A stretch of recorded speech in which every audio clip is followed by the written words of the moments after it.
সালামু আলাইকুম। দেশের সার্বিক পরিস্থিতি এই মুহূর্তে আসলেই ভালো না। ডক্টর ইউনূস সরকারকে এই মুহূর্তে একটা কি বলা হয় যে ধরেন হযবরল অবস্থার মাঝখান দিয়ে চলতে হচ্ছে। একদিকে যখন আইন শৃঙ্খলা বাহিনী ফাংশন করে বা কাজ করে, তখন তাদের বিরুদ্ধে ফ্যাসিস্টের দোসর অথবা আওয়ামী লীগের দোসর অথবা প্রশাসনের ভেতর ঘাপটি মেরে থাকা আওয়ামী লীগ হিসেবে তাদেরকে ট্যাগিং এর চেষ্টা চলছে। অপরদিকে যখনই আইন শৃঙ্খলা বাহিনী আবার কোনো জায়গায় অনুপস্থিত থাকে, তখন তাদেরকে আব্বা ডাইকা ডাইকা খোঁজ করা হয়, যেমনটা আমরা ছবিতে দেখছি। আইন শৃঙ্খলা বাহিনী করবে কি? আবার এই মুহূর্তে গেল পরশুদিন থেকে গণ অধিকার পরিষদের যিনি সভাপতি আছেন ভিপি নূর, নিজের কর্মদোষেই অনেকটা কিন্তু মার খেয়েছেন। এই কথাটা বলার সাহসটা অনেকেরই হচ্ছে না, কিন্তু তিনি নিজের দোষেই খাইছেন কিন্তু মাইটটা। যাই হোক, এটার ইনভেস্টিগেশন চলছে, তদন্ত কমিটি চলছে, নিশ্চয়ই এটা রিপোর্ট আসবে।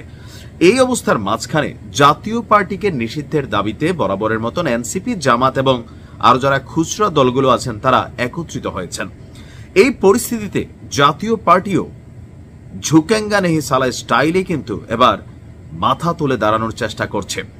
দলটির যিনি কি বলা হয় যে মহাসচিব আছেন এই মুহূর্তে, ব্যারিস্টার শামীম হায়দার পাটোয়ারি, তিনি এক বক্তব্য দিয়েছেন যে জাতীয় পার্টি কখনো সন্ত্রাসী কর্মকাণ্ড করেনি, তাই সন্ত্রাস বিরোধী আইনে জাতীয় পার্টিকে নিষিদ্ধ করা বা তাদের কর্মকাণ্ড নিষিদ্ধ করার আইনগত দাবি উঠতে পারে না। সব চক্রান্ত নস্যাৎ হয়ে যাবে। ইভেন তিনি তার দলীয় নেতাকর্মীদের উদ্দেশ্যে বলেছেন, সবাই প্রস্তুত থাকুন, আঘাত এলে জবাব দিতে হবে, প্রয়োজনে সবাইকে ঢাকায় আসতে হবে। জাতীয় পার্টি নিষিদ্ধ করার চক্রান্ত নস্যাৎ হয়ে যাবে। জাতীয় পার্টি জিএম কাদেরের নেতৃত্বে ঐক্যবদ্ধ আছে। দেশ, জনগণ এবং গণতন্ত্রের স্বার্থে জাতীয় পার্টি কাজ করছে। আমরা অনেকেই ভাবে জাতীয় পার্টির সাপোর্টার কারা। অনেকে যারা ভাবেন, একটা রিক্সাওয়ালার ডায়লগ দেখছেন যে ঢাকা শহর দেখার চোখের সামনে অফিস ভাঙছে, কথা বলি নাই, রংপুর হলে গাইরা ফেলতাম। এই যে দেখেন রিক্সাওয়ালার যে অবস্থান, তো জাতীয় পার্টিতে কিন্তু এরকম একটা বিশাল সাপোর্টিং শ্রেণী তাদের আছে।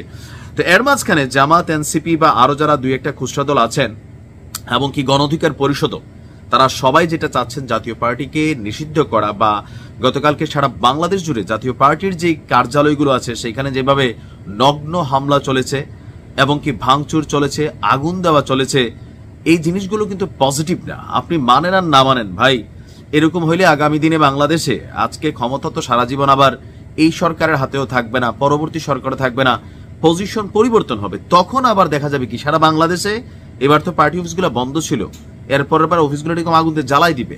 আমরা কথা বলতে পারবো, আমাদেরকেও যে আপনি এখন যেমন গালি দিচ্ছেন, তখন আমরা গালি খাবো, আগেও খাইছি, এখনো খাই। কারণ কি, আমরা মধ্যপন্থী অবস্থানে আছি, যেখানে বাংলাদেশকে স্থিতিশীল একটা রাষ্ট্রে পরিণত করার স্বপ্ন দেখি।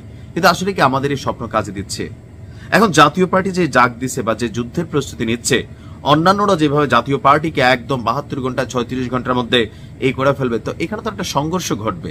আর পলিটিক্স হচ্ছে কি, এক সময়ের মিত্র জামাত এবং বিএনপি, তারা কি আসলেই মিত্র না, এটা সময়ের প্রয়োজনে বন্ধুত্ব হয়েছে, ক্ষমতার প্রয়োজনে, টিকে থাকার প্রয়োজনে। সো এখন জাতীয় পার্টির সাথে তলে তলে আওয়ামী লীগের সম্পর্ক তৈরি হবে।